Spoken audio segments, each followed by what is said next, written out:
Good morning. This is Gretchen Vogel. My website is How Spirit Works. Today I'm going to be talking to you about forgiveness. And this is based in a meditation that I did back in the late 80s on forgiveness at the Akashic Records, or what I call the Hub City, which is the human species consciousness pool. And I used to go up and attend lectures up there. And this one, the one on forgiveness, was just so beautiful that I really had to do it as a share with you. So I'm listening to the original meditation, and I'm going to speak the original channeling to you in this video. The visualization I have is of a theater, and I have my hands on the armrests to help me absorb the information. Forgiveness is a blessing. It is the ability to bless yourself.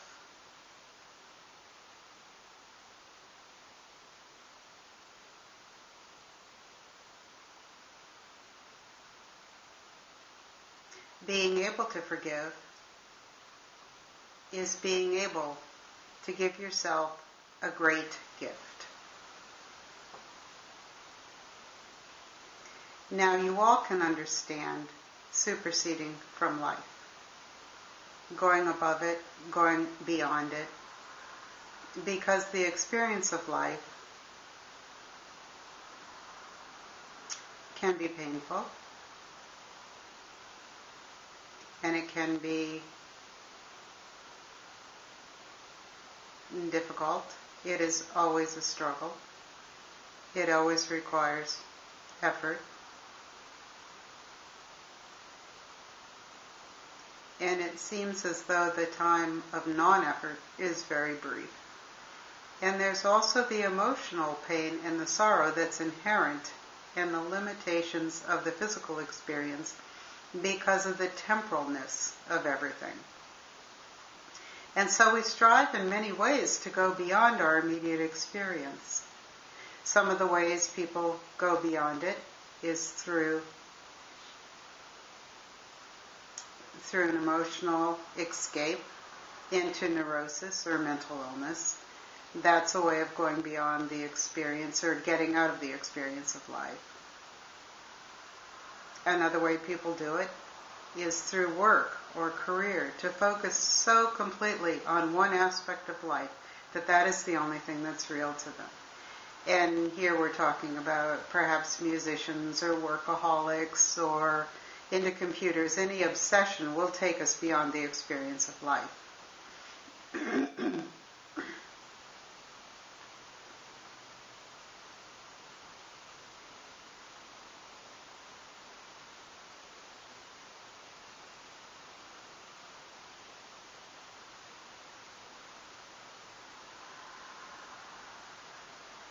But in forgiveness, we can truly move beyond the immediacy of the negativity that we encounter that is generated by others and also by ourselves. There are two categories, so we'll get to both as we go along here. Forgiveness is a letting go. It's a going beyond. And forgiveness is very much rooted in the idea that what is not in the present with us is not our reality. Forgiveness is possible through the awareness, and he's talking about an acute awareness of the present, in which the situation, condition, or event, or person that caused us the pain or the trauma is not in the present reality with us. However, the feeling, the residual feeling from the event or experience, whatever caused the trauma to oneself, those feelings are still with us. And in that sense, the incident or the experience is still in the present with us. And so people carry tremendous burdens of the past. Now, if there was a happy event or a memorable event or a wonderful occasion, we would carry that event with us in memory, in life and everyday thinking. At any point you might remember that event with happiness, but that is not a burden to us. It is more of a treasure that we carry and keep with us. But what is a burden are the residual feelings of resentment, fear, anger, and pain that go along with the memory of a traumatic event. And those feelings are experienced in our present. And the only way to go beyond the experience and to not have those feelings is with the great and glorious gift of the ability to forgive.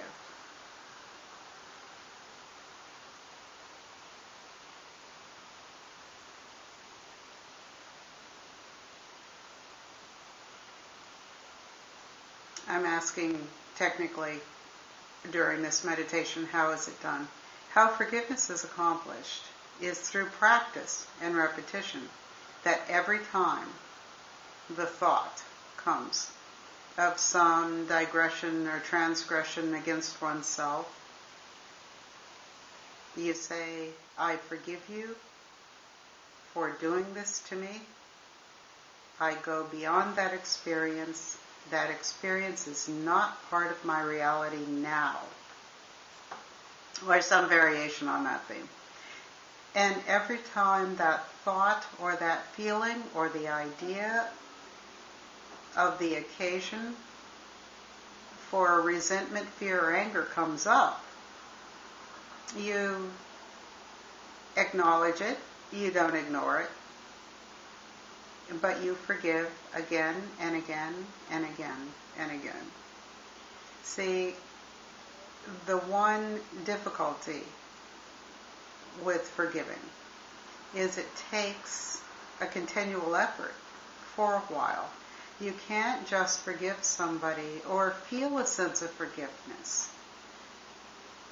as you have in the past, and then the next time that the transgression or pain comes up, not feel the same thing. And you don't even have to feel forgiveness. You just have to know how to do it. And the way to do it, because this is all within us, it is all within our experience, and the way to forgive is to forgive over and over and over again. And then eventually, the need to forgive for that specific trauma or transgression diminishes or decreases, and the thoughts do not come up. It's as if your thoughts and your feelings are asking you for a way to deal with this. And instead of feeding the thought, resentment or anger or fear, in order to keep it going, you feed the thoughts and the feelings a sense that it is possible to go beyond this. And you can use the word forgive without truly understanding what forgiveness is. You simply can call upon it as a mechanism.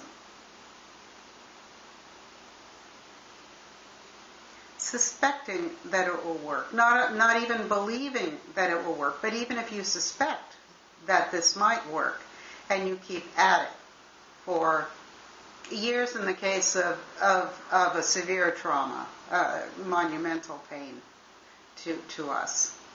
I mean, a great transgression against us, might take years of practice. For instance, I had a neighbor who did really just destroyed our home. And every time I thought of this neighbor, every time I thought about what he did around us, every time I thought about that, it would eventually get me beyond the bad feelings that come. You're not going to escape what he did to the land around us and his influence on our life. But what I can deal with is to not let that influence batter me inside myself, where I live, which is truly within ourselves. We live within ourselves. I can avoid contact with the neighbor. I can avoid looking at what he did or hearing or seeing him. Where I don't want him is in my own thoughts and feeling within myself. And this is where I can eliminate him, and I can do this by myself. They're saying, this is what they're telling me.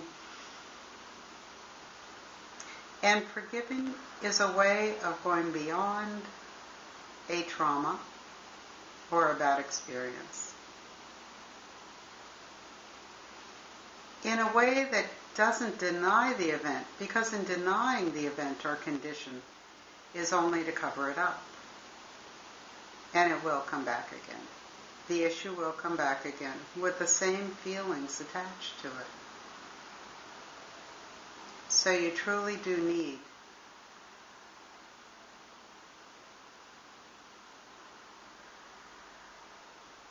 to understand that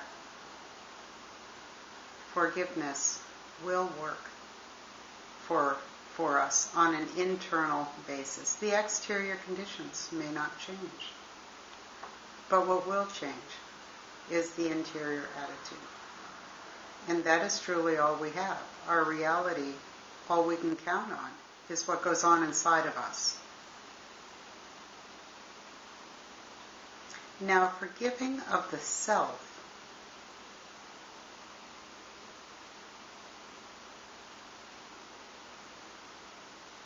for things that we are ashamed of.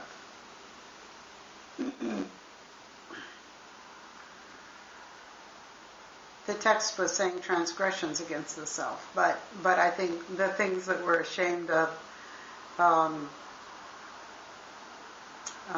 for example, I was speaking the other night to a man who shot a little Rin when he was eight years old with a BB gun, and he still feels shame about that experience.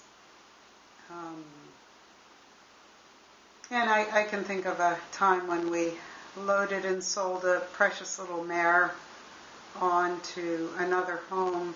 And sometimes I think about erasing that pain within myself of her loss, about trying to find her and get her back, if that could erase the pain of letting her go. You know, so we all have experiences that which we have difficulty forgiving ourselves for.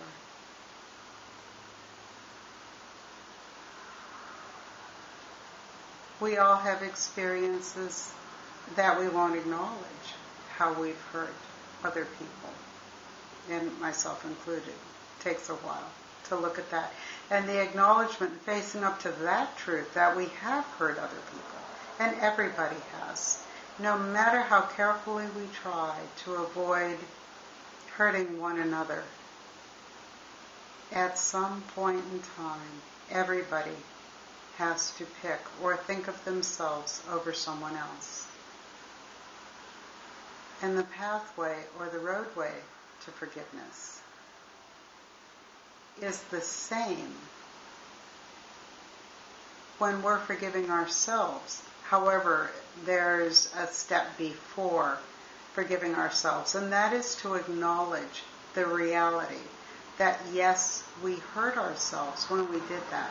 Yes, we did make a mistake when we did that. It's not to gloss over or cover up what we did when we were unconscious. When one can fully acknowledge the reality, or the actuality is a better word, the actuality that our actions did hurt another person, thing, animal, that they caused something or someone distress or agony. It's only through the acknowledgement that we did hurt. We did destroy, perhaps, something or someone on some level. That acknowledgement must be the precursor to the forgiveness of the self. And the acknowledgement must be worked through the realization of the event. Must be complete before forgiveness of the self can take place. You know yourself, you've been studying and researching. You're researching my personal history, my childhood. And without facing the difficulties that my parents caused me, without feeling, without knowing what they did to me, I cannot forgive them for it. Not effectively. So if forgiveness seems ineffectual or hard to accomplish, which it has to me personally because I've tried to do it, but without facing what it was and fully understanding what it was that I was forgiving, it never quite worked with my parents. So the precursor sometimes the precursor, if the event or condition or wrong that was done to us is not completely understood, when the feelings come up around that condition, or even in a general way, there are times or people for whom those feelings come up so that they can work on understanding what actually transpired in that instance or circumstance.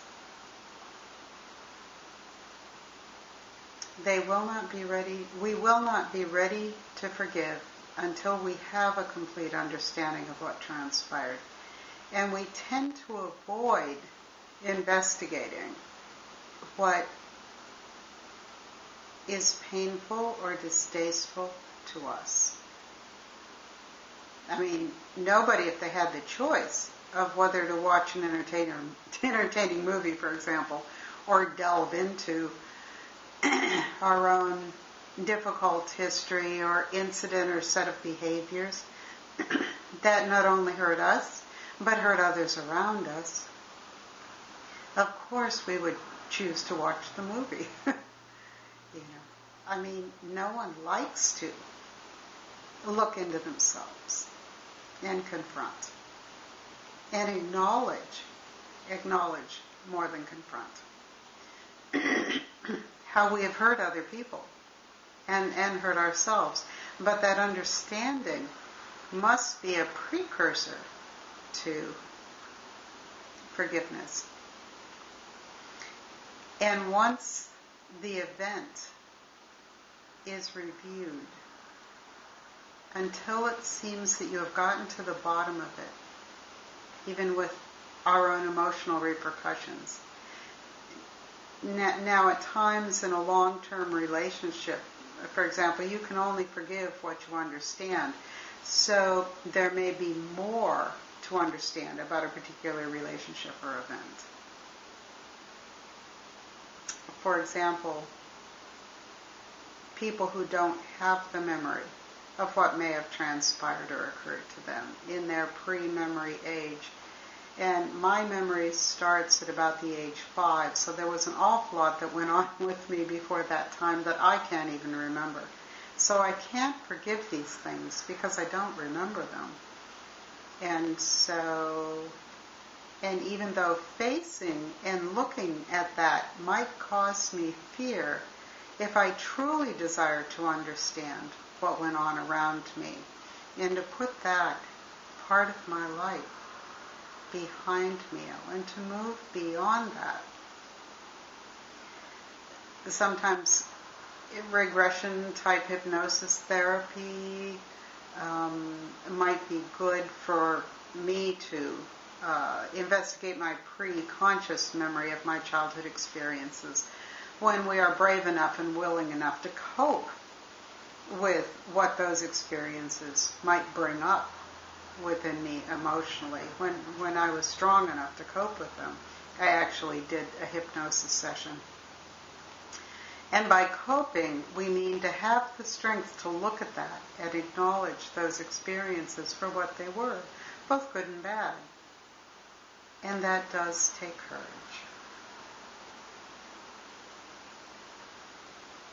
For the reality or the actuality of one's existence to be confronted, one's history. But once an incident or a relationship or a conflict is completely understood, is completely acknowledged, there's no point in excusing it. There's no point in rationalizing it. If it's an event in the past, it is most certainly over.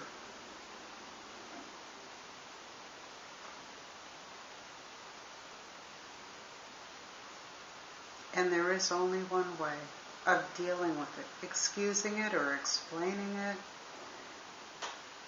is good to the extent that it aids anyone in their actualization of experience. But there is only one thing to do with things that caused us pain from the past. And that is to use the key of forgiveness.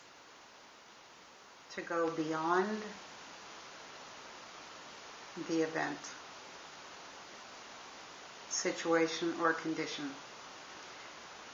You might still be in a relationship with somebody who has harmed you.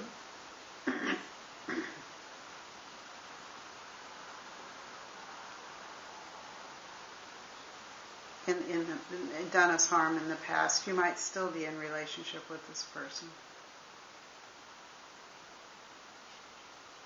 And if the event or the attitudes that person held towards you at one time were very painful to you, undoubtedly, if you do not forgive that person or did not forgive that person, then those attitudes, that part of the relationship that was in the past, is still in the present in that relationship. So even within current relationships, we need to understand and really face what was there. That may not be there now, or face it if it's still there, if that aspect is still harmful, if that relationship is still worth it to us to continue. To use the key of forgiveness to be able to move beyond their behavior toward us.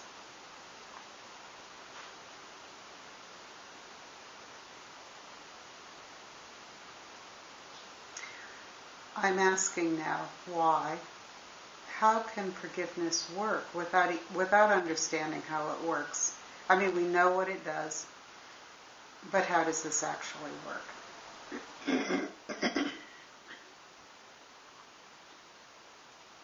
And then I had another question. What if we don't want to forgive?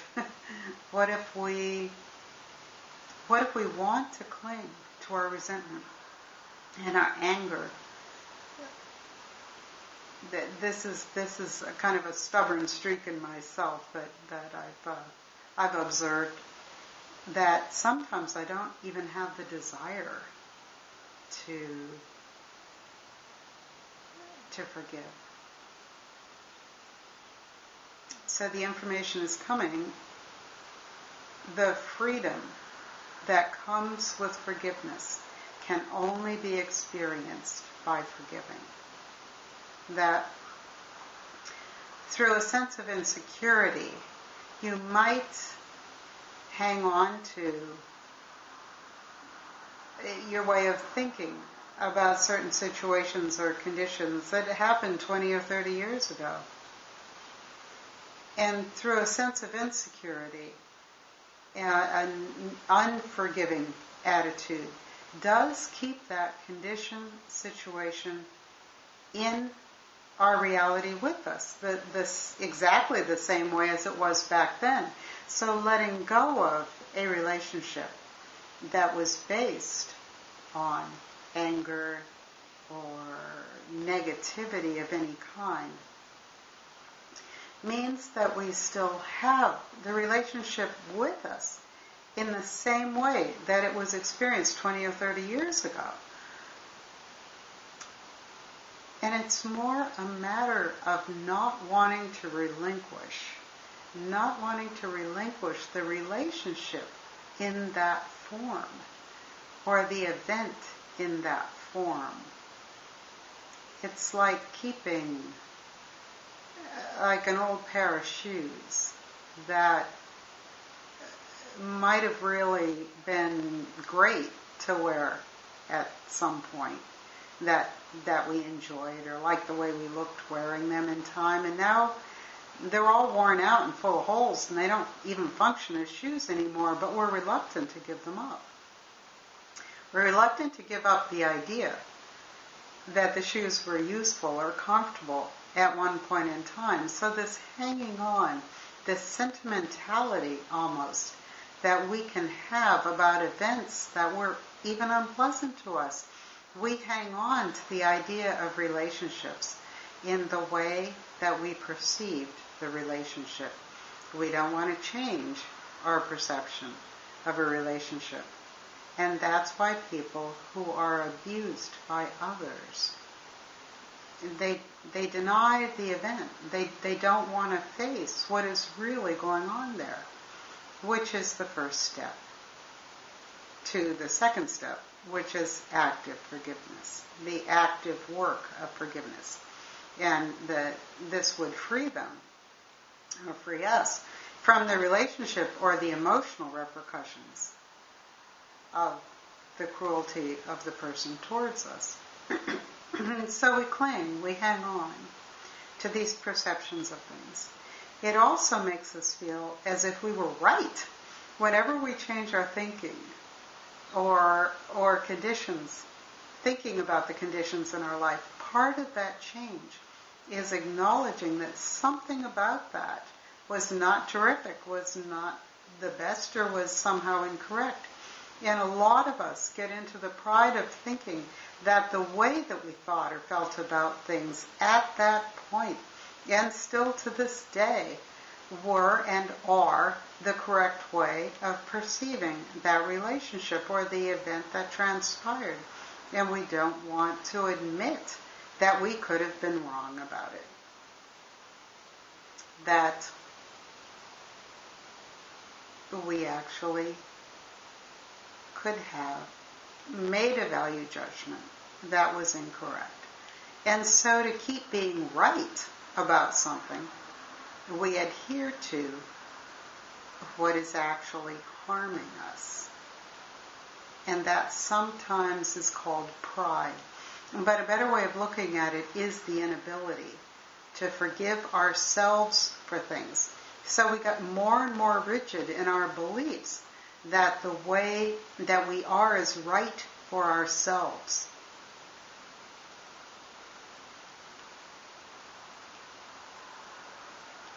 And so we resist change. We resist changing our mind about something.